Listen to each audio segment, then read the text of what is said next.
I've had some interesting conversations over the past few days, especially with my coach Nasreddin Nabi. And I want to preface this by saying that this is not a conversation about him losing his job. It's not a conversation about putting coaches under pressure and doing all that stuff. I just want to speak about what coaching is in the modern game. You know, coaching has changed for me. Coaching for me used to be a job where you had to come in and figure things out and make plans. Coaching was, you're in the job, the transfer window's closed, these are the players you have, can you make a plan with these players that you have? Can you create a system? Can you look at these players where everybody's calling, is this, is that, they're not this, they're not that. Can you sit down and say, okay, how do I make the game easier for these players? That's what coaching was to me. And what is happening, and again, it's not just Coach Nabi, there's a lot of coaches around the world. What is happening is that it feels like now, coaches, this modern football has made coaches into people that need every single thing to be perfect before they move forward. They need every player to be quality. They need every player to be a thinker. They need all of the top players. You need every single thing, every advantage. You need the team to spend 150 million every transfer window. You know, you need everything to be working into your favor for us to then ask you to first start coaching, to then ask you to first start getting some results. And I'm using Coach Nabi as an example because Coach Nabi is one of many coaches that are maybe going through this phenomenon. And I'll speak to maybe why a bit later in the convo. But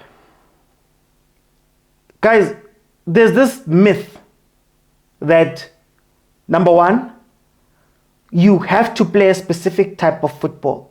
You have to use a 4-3-3 with an inverting left back and have a CDM that can do 1, 2, and 3, and then have liberos and registers, and then have all of these things. You have to. That is the sole way to play. Whether you've got the players to do it, whether you don't have the players, you must make that player who's not Messi, you must make him into Messi. But the truth of the matter is that the mavericks of our football, most of the time, are just solving the clubs the problems within their clubs. The progression of football doesn't necessarily come from everybody sitting down and saying, this is where we're going. It comes from sometimes coaches that are just going, these are the problems I have at my club, or these are the type of players that I have. I always use Philip Lahm as an example. Pep gets to Bayern and he goes, hi man, Khona lentwana man lapha uPhilip Lahm, he's playing right back, mara he's got all of the attributes to be able to go and play in the middle. How about when we're defending, we're going to a 4, but when we're attacking, I bring him into the middle so that we can overload the middle. And I can use some of those strengths to help those midfielders out when we build up the ball. He didn't go, this is where football is moving. And I think that's one of the things that our coaches are lacking. This is your team. This guy will never be the guy that you want or the top guy that can do those things. There's also this falsehood, the second part, this falsehood that comes with modern football where every coach believes that the team is going to make 15, 20, 23 changes to a team for you in your first season. That every team, guys, it's only a handful of teams, again, in world football that are able to give you everything that you want, that are able to spend at the level that every coach would love to spend. There's a reason why Pep is coaching Man City and not coaching another team. He understood that going to that team's going to give me the superstars that I need.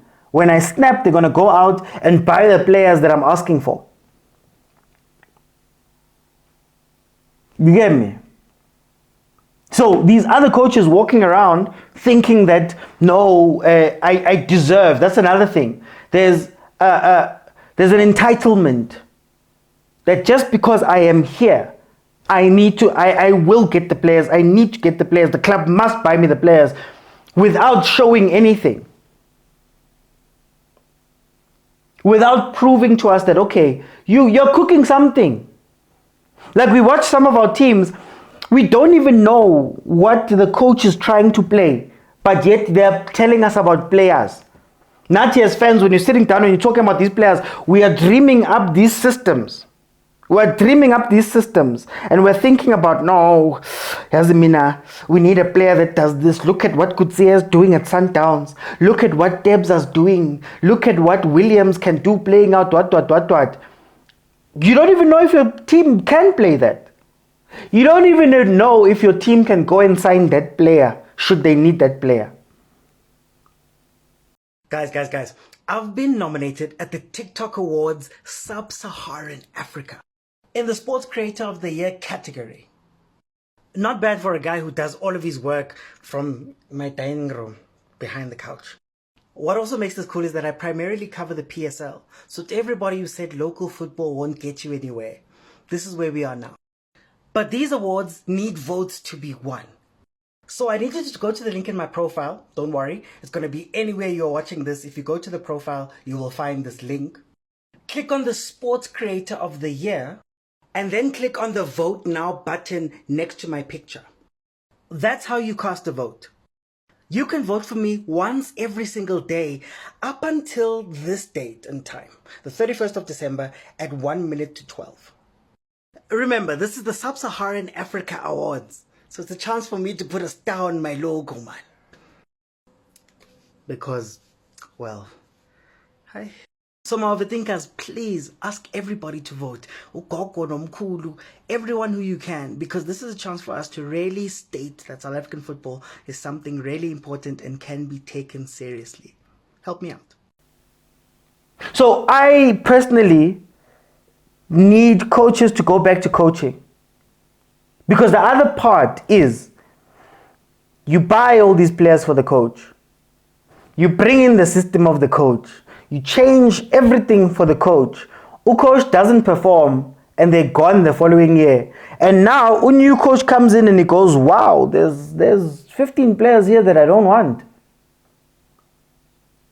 But that's 15 contracts.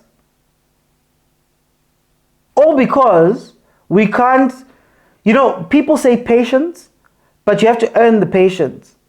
We can't go, hey, and for some of us, we're realistic. Everybody was talking about Nabi winning things and doing whatever. I don't think he'll come in and do all of that stuff. All I needed him to do was to come in, stabilize the ship, get us to, at the very least, where Atazwani had gotten us, number 5. Then we can go from there.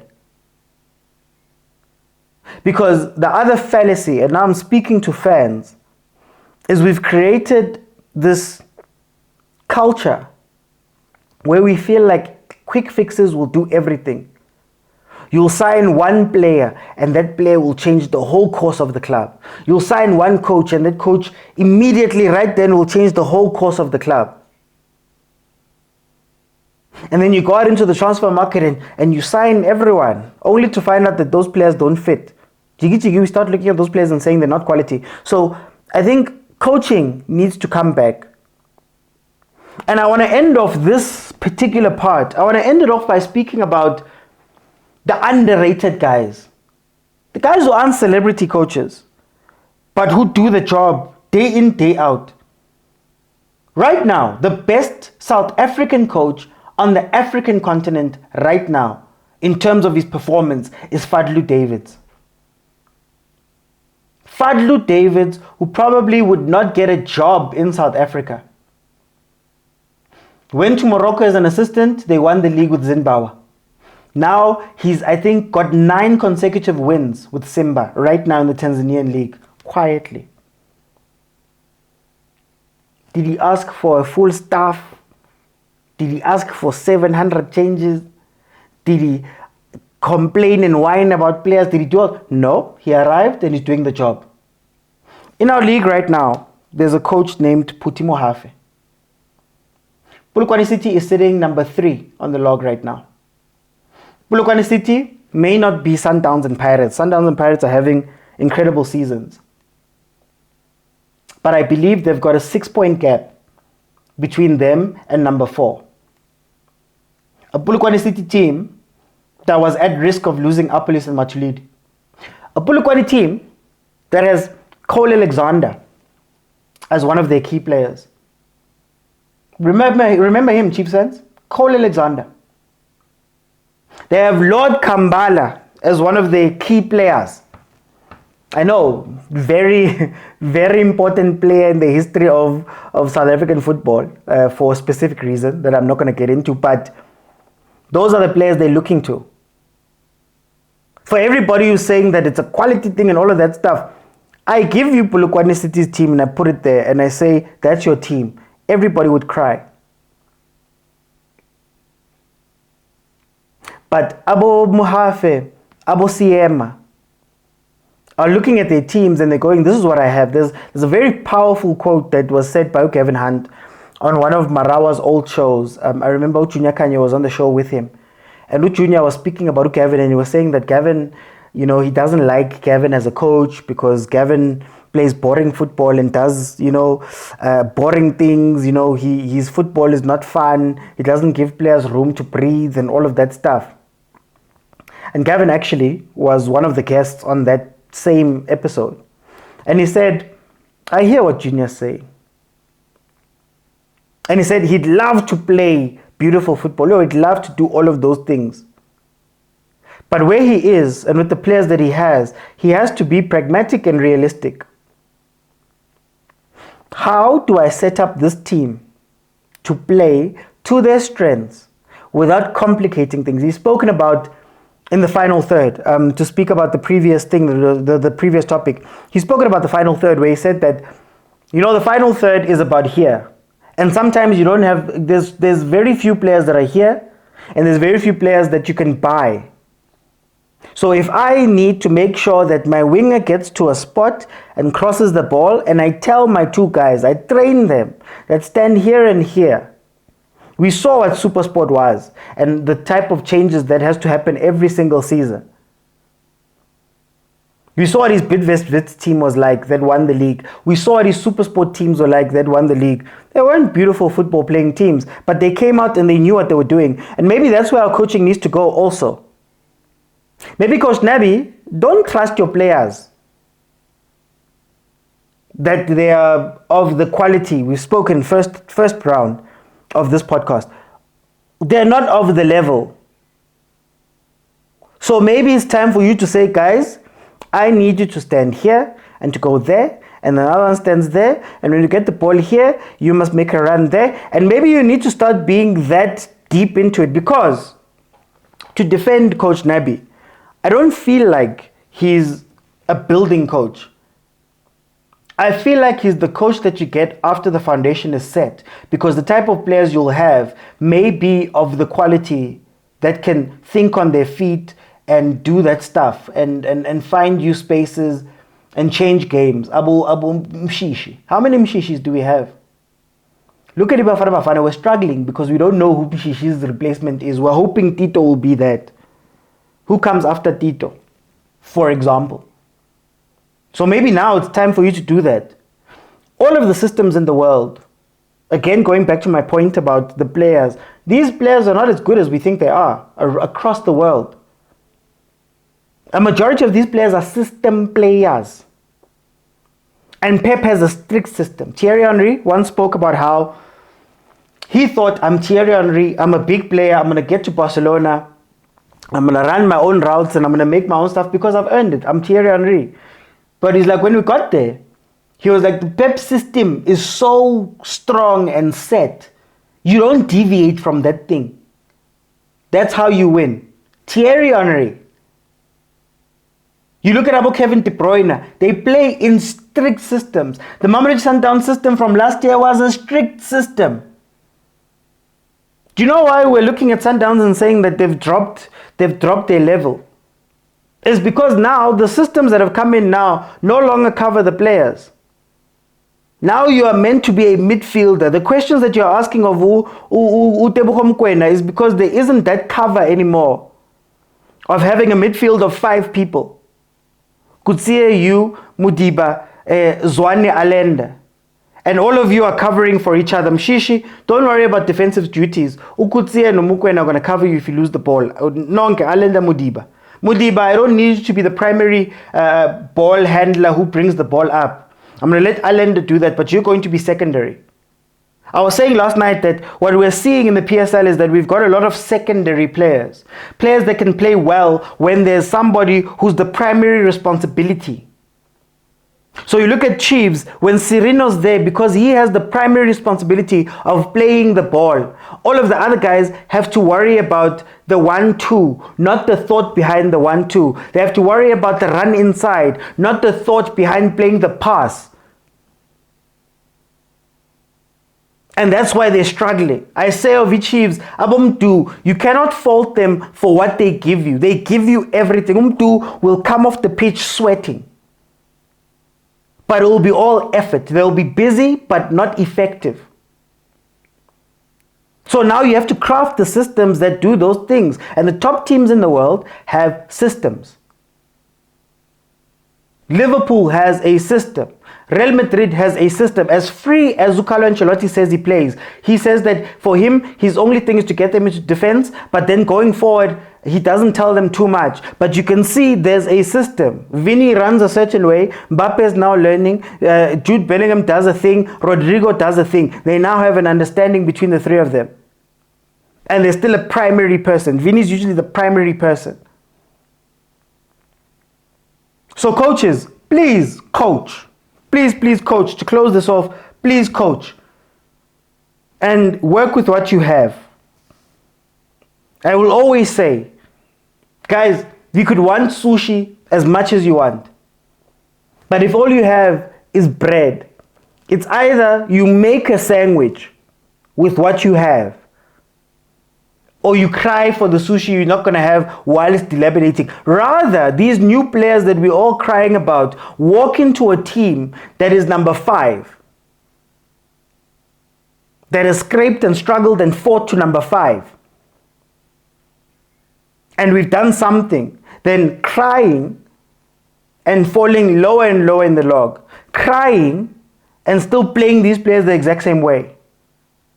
Crying and still expecting them to wake up one day and do something different. If you can run, run.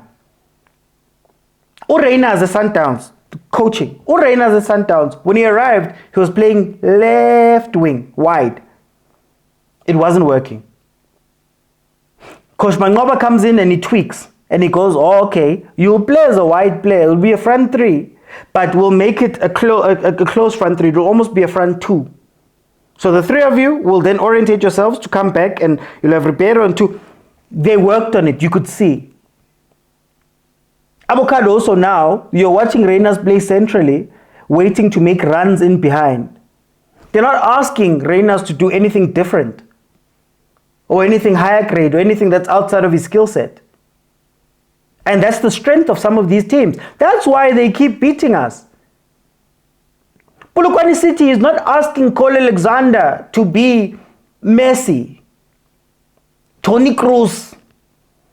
They're not asking, they're saying, Tony, you are not Cole Alexander. I need you to be ready defensively to cover Matuludi when he goes up.